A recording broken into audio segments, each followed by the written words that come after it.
रोजी रोटी दे न सके जो, वो सरकार निकम्मी है। जो सरकार निकम्मी है वो सरकार बदलनी है। लेकिन हम लोगों का जो अनुभव आया वो था कि जितना सरकार को बदला, सरकार का निकम्मापन उतना बढ़ता चला गया। तो उस नारे का दूसरा हिस्सा है, सरकार निकम्मी है लेकिन ये देश हमारा अपना है। सरकार निकम्मी है लेकिन ये देश हमारा अपना है। इसकी तस्वीर बदलने को लाखों आंखों में सपना है। ये हमारी जिम्मेदारी है। गदरगामा के लोगों ने इंतजार नहीं किया कि सरकार यहां पर लाइब्रेरी बनाए। गदरगामा के लोगों ने इंतजार नहीं किया कि सरकार हमारे बेटे बेटियों को कंप्यूटर सिखाए। इन्होंने खुद शुरू कर दिया। क्यों? क्योंकि सरकार निकम्मी होगी लेकिन देश हमारा अपना है। अगर हमारे घर की सफाई करने वाला कोई नहीं आया तो घर गंदा रहेगा। नहीं गंदा रहेगा, हम खुद साफ करेंगे। तो वही काम करने के लिए विप्लवी पुस्तकालय जैसे लोग लगे हुए हैं। नया राजा बनने के लिए, नए सामंत बनने के लिए, नए मालिक बनने के लिए हमको आजादी नहीं मिली थी। और आज हिंदुस्तान का नौजवान रोजगार के लिए देश में और विदेश में भटक रहा है और कहीं जगह नहीं है। हमारे पास संसदीय लोकतंत्र एक बड़ी चीज है, पाकिस्तान के पास नहीं बन पाया। पाकिस्तान तानाशाही और लोकतंत्र के बीच में झूला झूलता है। 5 साल तानाशाही, 5 साल लोकतंत्र। उस मायने में भारत ने 19 बरस की इमरजेंसी छोड़ करके लोकतंत्र के साथ खिलवाड़ करने का दुस्साहस नहीं किया। नेता चाहे जो भी हो, पार्टी चाहे जो भी हो, जब एक बार वो दुस्साहस किया लोकतंत्र के साथ खिलवाड़ का, तो इंदिरा गांधी जैसी बड़ी नेता, महान प्रधानमंत्री, उसको भी हमने कूड़े के डिब्बे में फेंक दिया। अगली बार भी अगर कोई लोकतंत्र के साथ खिलवाड़ करेगा तो जो इंदिरा गांधी के साथ हुआ, संजय गांधी के साथ हुआ, आपके साथ भी वही होगा। ये भारत की कसम है। लोकतंत्र, संसदीय लोकतंत्र, उसमें जो बीमारियां आ गई हैं उसको हम दूर करेंगे। चुनाव, पहली चीज जो 75 साल में हासिल हुई है वो है स्वतंत्रता, स्वराज। ये मामूली चीज नहीं है। मैं उन लोगों से सहमत नहीं हूं जो समझते हैं कि हिंदुस्तान की आजादी नकली है, अधूरी है। ये बात तो ठीक है, नकली नहीं, असली है। दूसरी बात जो हमने हासिल की वो थी हमारी राजनीतिक एकता। 550 टुकड़ों में हिंदुस्तान बटा हुआ था अंग्रेजों के जाते समय। 550 रियासतें थीं। बड़ौदा, ग्वालियर, हैदराबाद, जूनागढ़, कश्मीर, जम्मू, त्रावणकोर, कोचीन, दरभंगा, ये लोग सब सपना देखते थे कि अपना राज होगा, अपना झंडा होगा, अपना टिकट होगा, अपनी हुकूमत होगी। लेकिन राष्ट्रीय आंदोलन का दबाव, प्रजा परिषद का आंदोलन और नेहरू और पटेल जैसे नेताओं का संकल्प कि इन सबको हमने कहा कि तुम्हारी खैर नहीं है, तुम या तो भारत में मिल जाओ या जनता तुमको टुकड़े टुकड़े कर देगी। और डर के मारे ज्यादा राजा महाराजा नवाब भारत के साथ मिले और हम, जिसको अंग्रेज जाते तोड़ गया था, गांव गांव को तोड़ गया था भारत के बंटवारे को लेके, हिंदू मुसलमान को लेके, हमने फिर से उस एकता को बनाने का काम किया और किसी तरह से हमने एक बहुभाषी भारत बनाया है। आनंद कुमार जी को आमंत्रित करता हूं कि वह अपनी बात करें। आनंद कुमार जी। श्रद्धेय अध्यक्ष जी, प्रभात दा, अब्दुल बारी सिद्दीकी भाई, भाई अवधेश प्रधान जी, तपस्वी नेता राजन जी, मंच पर आसीन विद्वत समाज और गदरगामा और बेगूसराय के अलग अलग गांव से आए हुए भाइयों और बहनों और बच्चों, मेरे लिए बहुत सम्मान और सौभाग्य की बात है कि दूसरी बार आपके बीच में आने का निमंत्रण मिला। देश में कई लाख गांव हैं लेकिन गदरगामा एक ही है, क्योंकि यहाँ पर इतना एक वैचारिक माहौल है, इस देश को समझने का चित्रण है और विद्या के प्रकाश से नई पीढ़ी को आगे बढ़ने का रास्ता बनाया जा रहा है। आप सब जानते हैं कि जहाँ बड़े आचार्य मौजूद हों, विद्वान मौजूद हों, वहाँ किसी को भी कम बोलना चाहिए, ज़्यादा सुनना चाहिए। तो हम लोगों के पीढ़ी के आचार्य, मार्गदर्शक, शिक्षक प्रोफेसर प्रभात पटनायक जी हैं और इनकी बात को हिंदुस्तान सुनता है, समझता है। जब नहीं सुनता है तो गड्ढे में गिरता और कहता है कि प्रभात पटनायक को बुलाओ जिससे हमको इस गड्ढे से निकाल सके। तो आज जो पत्रिका छपी है ये हाक में अंग्रेजी और हिंदी में इनका लेख दिया गया है कि आज की परिस्थिति क्या है और इसका समाधान क्या है। जब इतना बड़ा विद्वान यहाँ मौजूद हो तो हम उनका समय नहीं लेना चाहते। लालच इस बात का है कि हम अपनी बात थोड़ी सी आपसे कह दें। आज़ादी के 75 साल में आप सब जो हमारी तरह से आज़ादी के आसपास जन्मे, उनको बहुत सी चीज़ें मालूम है, आंख के आगे से पूरी तस्वीर गुजरती है। लेकिन जो कम उम्र के हैं, जिनकी उम्र 35 साल, 30 साल, 25 साल है, वो भारत को दूसरे तरीके से देखते हैं। और ये जो बच्चे हैं, इनके लिए भारत दूसरा देश है। जो कल का भारत था वो गुलाम भारत था। जो कल का भारत था वो लाचार भारत था। जो कल का भारत था वो निरक्षर भारत था। जो कल का भारत था वो बटा हुआ भारत था।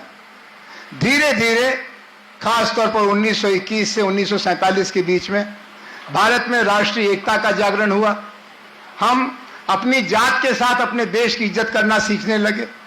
हम अपनी भाषा के साथ अपने देश को भी आगे बढ़ाने के लिए सोचने लगे और भारतीयता का विकास हुआ। उसके साथ हमने भारत माता को भी समझा। भारत माता मतलब कौन? कोई मां नहीं है जिसको बंद कर दिया जेल में अंग्रेजों ने। भारत माता मतलब भारत के मजदूर और किसान। भारत का मतलब भारत के लोग, और भारत के लोगों में हमको अन्न देने वाला अन्नदाता किसान, और हमारे रोज रोज की जरूरतों को पूरा करने वाला मजदूर, हमको शिक्षा देने वाला शिक्षक, हमको बताने वाला पत्रकार, हमारे इलाज करने वाला डॉक्टर, हमारा व्यापार करने वाला व्यापारी, ये सब मिलकर के भारत बनते हैं। और इनकी जय तब होगी जब हम 4 सवालों का समाधान करेंगे। आज आजादी के 75 साल बाद तरक्की के 4 सीढ़ी हम चढ़ चुके हैं। लेकिन उन सीढ़ियों को चढ़ने के बाद ये जो 25 साल 30 साल के लड़के लड़कियां हैं, ये जो बहुएं हैं, बेटियां हैं, उनके सामने 4 सवाल हैं और उन सवालों का जवाब हम नहीं दे पाए। हमारी ये पराजय है। हमने जो हासिल किया वो भी हमको ध्यान रखना है, जिससे विश्वास बना रहे। लेकिन जो हम हासिल नहीं कर पाए, जो बातें उलझी रह गई, उनको भी समझना है। क्या हासिल किया हमने? अंग्रेजों ने कहा कि जब हम जाएंगे तो तुम स्वराज के काबिल लोग नहीं हो, टुकड़ा टुकड़ा हो जाओगे। हमने 4 बातें की जिससे दुनिया आज भी हमको सलाम करती है। वो पहली बात थी स्वराज पाना। अंग्रेजों के 200 साल के राज में स्वराज हासिल करना मामूली बात नहीं थी। अफ्रीका भी गुलाम था, एशिया के और देश गुलाम थे, इंडोनेशिया गुलाम था, फिलीपींस गुलाम था, मलेशिया गुलाम था। लेकिन सबसे पहले हम आजाद इसलिए हुए कि हमने 1921 से 1942 के बीच में धीरे धीरे करके, पहले हमको डर खत्म हुआ, फिर हमारे अंदर एकता आई, फिर हमारे अंदर साहस आया, और फिर हमने ललकार के सन 42 में कहा अंग्रेजों भारत छोड़ो। और इसमें इस इलाके का बहुत बड़ा योगदान था। हम जब कल राजन जी से सुन रहे थे कि सन 42 में कहां कहां क्या क्या हुआ, अनगिनत घटनाएं हुई, और उन कुर्बानियों के बल पर, और उस कुर्बानी की बड़ी शुरुआत शहीद आजम भगत सिंह, राजगुरु और सुखदेव की फांसी से हुई। जब उनको फांसी लगी तो घर घर को लगा कि उनका जवान बेटा मारा गया है। उनका बेटा मारा ही नहीं गया, उसकी हत्या का बदला भी लेना है। इसलिए भगत सिंह की शहादत ने, राजगुरु और सुखदेव की शहादत ने हमारे अंदर एक चुनौती पैदा की कि तुम्हारी इतनी हिम्मत कि तुम हमारे जवान बेटों को आजादी की मांग करने पर फांसी देते हो, हम तुमको बर्दाश्त नहीं करेंगे। और धीरे धीरे दुविधा खत्म हुई, एकता आई, साहस आया और संघर्ष आया। मजदूरों ने किया, किसानों ने किया, वकीलों ने किया, डॉक्टरों ने किया, पत्रकारों ने किया, नौजवानों ने किया। तो पहली चीज जो 75 साल में हासिल हुई है वो है स्वतंत्रता, स्वराज। ये मामूली चीज नहीं है। मैं उन लोगों से सहमत नहीं हूं जो समझते हैं कि हिंदुस्तान की आजादी नकली है, अधूरी है। ये बात तो ठीक है, नकली नहीं है, असली है। दूसरी बात जो हमने हासिल की वो थी हमारी राजनीतिक एकता। 550 टुकड़ों में हिंदुस्तान बटा हुआ था अंग्रेजों के जाते समय। 550 रियासतें थीं। बड़ौदा, ग्वालियर, हैदराबाद, जूनागढ़, कश्मीर, जम्मू, त्रावणकोर, कोचीन, दरभंगा, ये लोग सब सपना देखते थे कि अपना राज होगा, अपना झंडा होगा, अपना टिकट होगा, अपनी हुकूमत होगी। लेकिन राष्ट्रीय आंदोलन का दबाव, प्रजा परिषद का आंदोलन और नेहरू और पटेल जैसे नेताओं का संकल्प कि इन सबको हमने कहा कि तुम्हारी खैर नहीं है, तुम या तो भारत में मिल जाओ या जनता तुमको टुकड़े टुकड़े कर देगी। और डर के मारे ज्यादा राजा महाराजा नवाब भारत के साथ मिले और हम जिसको अंग्रेज जाते जाते तोड़ गया था, गांव गांव को तोड़ गया था भारत के बंटवारे को लेके, हिंदू मुसलमान को लेके, हमने फिर से उस एकता को बनाने का काम किया और किसी तरह से हमने एक बहुभाषी भारत बनाया है। आपको याद होगा जो इस समय 60-70 बरस के हैं कि दक्षिण भारत के लोग बहुत डरे हुए थे कि हिंदी वालों का बहुमत हो जाएगा, अंग्रेजों की गुलामी तो जाएगी लेकिन हिंदी की गुलामी आ जाएगी। लेकिन हम हिंदी प्रदेश के लोगों ने बड़ा दिल दिखाया और तरक्की के जो मौके आए उसमें दक्षिण भारत और उत्तर भारत का बंटवारा नहीं किया और इसीलिए उत्तर भारत के किसी राज्य में अलगाववाद का कोई आंदोलन नहीं चला। और जब आईएएस बने, जज बने, सेना के कमांडर बने तो दक्षिण भारत, पूर्वी भारत के लोग उत्तर भारत से ज्यादा हुए। असल में तो उत्तर भारत को धीरे धीरे गोबर पट्टी कहा जाने लगा, बीमारू प्रदेश कहा जाने लगा। क्यों? क्योंकि हमने उसमें उत्तर और दक्षिण का भेद नहीं किया, राष्ट्रीय एकता बनाई और बहुभाषी भारत को स्वीकार किया। तीसरी बात जो हम लोगों ने हासिल की, एक संविधान बनाया। अभी बीच में आज से 30 साल पहले आरक्षण को लेकर बड़ा झगड़ा हुआ था, अगड़ा पिछड़ा का झगड़ा हुआ था। वो झगड़ा कैसे निपटा? सिद्दीकी भाई को याद है, अवधेश प्रधान जी को याद है, प्रोफेसर पटनायक को याद है कि सर्वोच्च न्यायालय में बहस हुई और सर्वोच्च न्यायालय ने कहा कि जो शैक्षणिक और सामाजिक दृष्टि से पिछड़ी जातियां हैं उसमें क्रीमी लेयर यानी जो अमीर हैं उनको छोड़ करके एक आमदनी की सीमा के नीचे जो लोग आते हैं उनको आरक्षण मिलना चाहिए और झगड़ा खत्म हो गया। न्यायपालिका ने हमारे झगड़ों को सुलझाने का काम शुरू कर दिया और हमने उसको आधार बनाया अपने संविधान को। संविधान एक ऐसी किताब बन गई जो हमको हमारे हक के बारे में बताने लगी। ऐसे ही महिलाओं का सवाल था। देश में आबादी में एक आदमी एक औरत, पूरी आबादी 1 अरब 30 करोड़ की, उसमें अगर पुरुष 50% हैं तो महिलाएं 50% हैं। लेकिन संसद में कितना है? 12%, 15%। विधानसभा में बिहार की, जहां अभी हमारे राजन जी 3 बार गए, ये खोजते रहे औरतों को, औरतों का हिस्सेदारी का मौका नहीं आया, उनकी नागरिकता अधूरी रही। फिर बिहार जैसे प्रदेश ने अगुवाई की कि अच्छा लोकसभा में नहीं, विधानसभा में नहीं, तो कम से कम पंचायत और जिला परिषद में 50% जगह औरतों के लिए आरक्षित की जाएगी। और उसके बाद औरतें बोलने लगी, औरतें आगे बढ़ने लगी और औरतों के आगे बढ़ने से, बोलने से देश की जो प्रतिभा थी वो और निखरी और हमारे गांव की व्यवस्था में एक नई लहर चली। पानी के लिए, सड़क के लिए, बिजली के लिए, बच्चों की पढ़ाई के लिए, अस्पताल के लिए। और नेता लोगों पर दबाव पड़ा कि गांव के ऊपर बड़ा बड़ा प्रवेश द्वार मत बनाओ, गांव के अंदर स्कूल बनाओ, पंचायत भवन बनाओ, अस्पताल बनाओ। ये स्त्री शक्ति का सहयोग मिला तो हमने संविधान बनाया था। और जो चौथी बड़ी उपलब्धि है वो है लोकतंत्र, संसदीय लोकतंत्र। राजा का वोट और हमारा वोट एक ही नंबर, प्रोफेसर प्रभात पटनायक जैसे विद्वान का वोट और इनके विश्वविद्यालय में सफाई करने वाले का वोट एक ही वोट। राजा लड़ेगा और रानी लड़ेगी और मेहतरानी भी लड़ेगी, किसान भी लड़ेगा, मध्यम वर्ग भी लड़ेगा। ये जो चुनाव है, हालांकि चुनाव बहुत प्रदूषित हो गया है, चुनाव में धन शक्ति जनशक्ति के ऊपर हावी हो गई है और उसके बारे में प्रभात पटनायक जी का लेख पढ़िएगा। ये सब 30-35 साल में हुआ है। लेकिन हमारे पास संसदीय लोकतंत्र एक बड़ी चीज है, पाकिस्तान के पास नहीं बन पाया। पाकिस्तान तानाशाही और लोकतंत्र के बीच में झूला झूलता है, 5 साल तानाशाही, 5 साल लोकतंत्र। पाकिस्तान में जो प्रधानमंत्री बनता है उसके बाद या तो वो देश छोड़ के जाता है या उसको फांसी लगा दी जाती है या उसकी हत्या कर दी जाती है। उस मायने में भारत ने 19 बरस की इमरजेंसी छोड़ करके लोकतंत्र के साथ खिलवाड़ करने का दुस्साहस नहीं किया, नेता चाहे जो भी हो, पार्टी चाहे जो भी हो। जब एक बार वो दुस्साहस किया लोकतंत्र के साथ खिलवाड़ का, तो इंदिरा गांधी जैसी बड़ी नेता, महान प्रधानमंत्री, उसको भी हमने कूड़े के डिब्बे में फेंक दिया। गाय को भी हराया नहीं, इंदिरा को भी हराया, बछड़े को भी हराया, यानी संजय गांधी को भी हराया।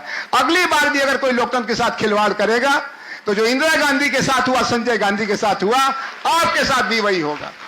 ये भारत की कसम है। लोकतंत्र, संसदीय लोकतंत्र, उसमें जो बीमारियां आ गई हैं उसको हम दूर करेंगे। चुनाव सुधार इस देश की सबसे बड़ी जरूरत है, क्योंकि कल लोकसभा का चुनाव जितने खर्चे में लोग लड़ते थे, चंद्रशेखर सिंह जैसे लोग, उससे ज्यादा खर्चा गांव सभा में होने लगा। मैं गोवा में था, गोवा में तो वोटर के पास प्रति वोटर 5,000 रुपया, घर में 3 वोट, एक लिफाफा में 15,000 रुपया दे दिया। तो दूसरी पार्टी जो आई, बंगाल की तृणमूल कांग्रेस, उसने 10,000 दिया। फिर दिल्ली की पार्टी आई, आम आदमी पार्टी, जिससे हमारा भी थोड़ा बहुत रिश्ता था कुछ समय तक, उसने 10,000 रुपया दिया। वोटर को भ्रष्ट करने का काम हो रहा।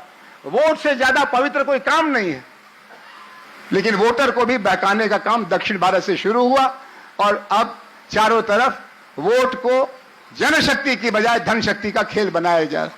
लेकिन ये 4 उपलब्धियां हैं। लेकिन आज जो 4 बड़े सवाल हैं 75 साल के बाद, वो क्या सवाल है? पहला सवाल कोरोना के कारण है दवाई का, हमारी स्वास्थ्य नीति का। जब कोई बीमार होता है तो कहां जाता है? पहले डॉक्टर के पास जाता है। राजन जी की तबीयत ठीक नहीं है, डॉक्टर को बुलाया। लेकिन डॉक्टर, गांव में तो सवाल ही नहीं इलाज का। बेगूसराय अस्पताल जाइए, बेगूसराय में डॉक्टर ने 1 दिन 2 दिन बांध के रखा, फिर कहा पटना जाइए, और पटना वाले ने कहा कि आपके पास अगर पैसा है तो मेदांता है दिल्ली में, वहां जाइए। ये हमारी स्वास्थ्य व्यवस्था है। जब कोरोना आया तो 2 राज्यों में कोरोना का दुख कम था, एक था केरल और एक था गोवा। क्यों? क्योंकि केरल की सरकार ने स्वास्थ्य व्यवस्था अच्छी की थी। बंगाल की सरकार को भी करना चाहिए, पंजाब की सरकार को भी करना चाहिए।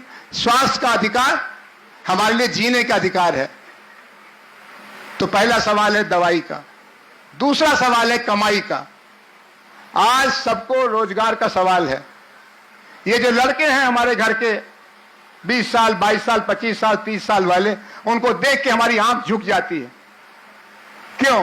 क्योंकि उन्होंने पढ़ाई किया। कहां कहां जाके पढ़े?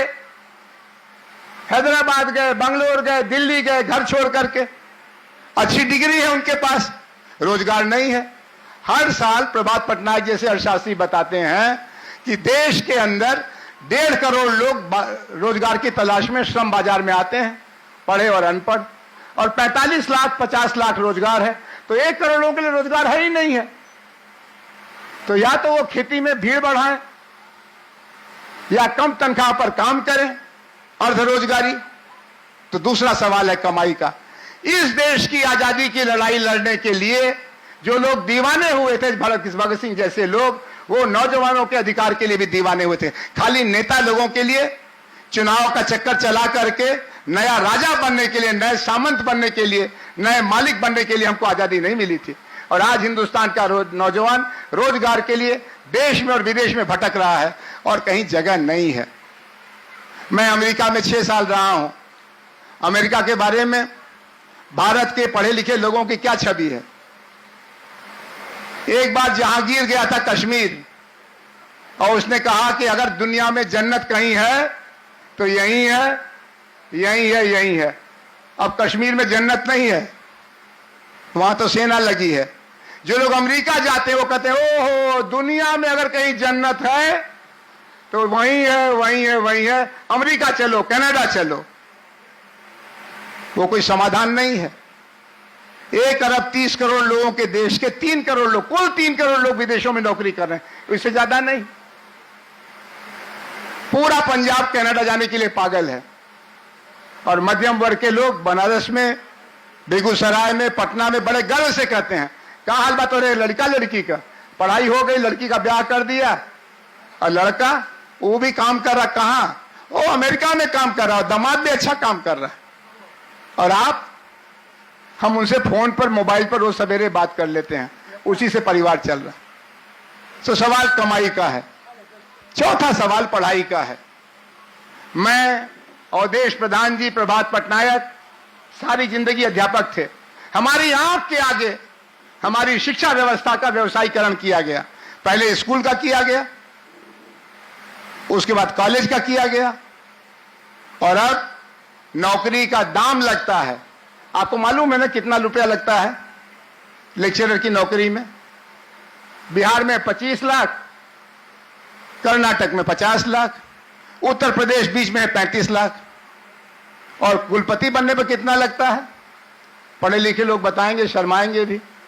बिहार में सस्ता है, झारखंड में भी सस्ता है। कर्नाटक के गवर्नर ने कहा, तमिलनाडु के गवर्नर ने कहा कि जब हम गवर्नर थे तो वहां वाइस चांसलर बनाने के लिए 25 करोड़ रुपया हमको मिलता था। 25 करोड़, ये गवर्नर ने कहा, हम नहीं बोलते। और आम लोग जानते हैं कि बिहार झारखंड में कुलपति बनने पर 3 करोड़ का रेट है। बहुत सस्ता है बिहार और झारखंड। चलिए चला जाए पटना और रांची कुलपति बन जाए। और हाई कोर्ट कहता है, सुप्रीम कोर्ट कहता है कि नालायकों को तुमने कुलपति बनाया है, हटाओ इनको, बाहर कटो। और शिक्षा का क्या हाल है? मुखिया जी जो सबसे अच्छा पढ़ाता है उसको नहीं बनाते शिक्षक। जो उनकी भैंस को सबसे अच्छी तरह से धुलाई करता है, उनके सामान का इंतजाम करता है, मुखिया जी उसको शिक्षक बनाते हैं। और हमारे नेता, माफी के साथ कहूंगा क्योंकि हमारे दोस्त हैं, और अगर दोस्त और वैद्य और गुरु ये 3 चापलूसी करें, सच न बोले तो आप नष्ट हो जाएंगे। इसलिए मित्र के नाते मैं कहता हूं कि आज हमने पढ़ाई का सत्यानाश कर दिया, प्राइमरी स्कूल से लेकर विश्वविद्यालय तक। और मैं छोटे मोटे विश्वविद्यालय की बात नहीं कर रहा हूं। बनारस विश्वविद्यालय, मालवीय जी की कृपा, जवाहरलाल नेहरू विश्वविद्यालय, ये भारत के और दुनिया के श्रेष्ठ विद्या साधना के केंद्र थे। धीरे धीरे बाजारीकरण ने इसका नाश कर दिया और नई शिक्षा नीति आई है। तो ये 4 सवाल हैं मेरे मित्रों, जवान दोस्तों, जो हमारी पीढ़ी जो 70 की हो गई, 75 की हो गई, 80 की हो गई, उसकी विफलता है। हमने कुछ किया है, ऐसा नहीं कि हम नालायक थे। सिद्दीकी साहब ने अपनी जवानी जेपी आंदोलन में हमारी तरह से लगाई, फिर राजपाट चलाने में कुछ समय मिला, कुछ किया इन्होंने। ऐसा नहीं कि एक जाके वहां खाली मक्खी मार रहे थे, लेकिन ये कुछ चीजें नहीं कर पाए, हम नहीं कर पाए। और वो 4 चीजें हैं। दवाई, भारत की स्वास्थ्य व्यवस्था में तत्काल बुनियादी परिवर्तन होना चाहिए। हम मच्छर और मक्खी के काटने से मरने के लिए तैयार नहीं हैं। दूसरा, हमारी रोजगार नीति सही होनी चाहिए। आपने नीति आयोग बनाया, क्या नीति है रोजगार की? आपके नीति रोजगार के लिए हमारा जब प्लानिंग कमीशन था तो कुछ था उनके पास। मनरेगा उन्होंने पैदा किया, ग्रामीण रोजगार गारंटी योजना। कुछ राज्यों में शहरी रोजगार गारंटी योजना भी चल रही है, लेकिन कोई नीति भारत सरकार की नहीं है। तो हमको चाहिए दवाई, हमको चाहिए कमाई, हमको चाहिए पढ़ाई, और आखिरी सवाल है महंगाई का। महंगाई के बारे में मर्दों को कुछ मालूम नहीं है, बहनों को मालूम है। इनसे पूछिए कैसे घर का बजट चल रहा है। सब्जी से लेके गैस तक बेतहाशा लूट है, कोई पूछने वाला नहीं है। लुटेरों का राज हो गया। और इसके बारे में जब बोलिए तो राहुल गांधी जैसे बड़ी पार्टी के बड़े नेता को भी नहीं बोलने दिया जाता। बोलिए तो कहेंगे ये तो देश विरोधी हैं। अरे हम आपके विरोधी हैं राजा साहब, देश विरोधी। देश तो हमारा अपना है।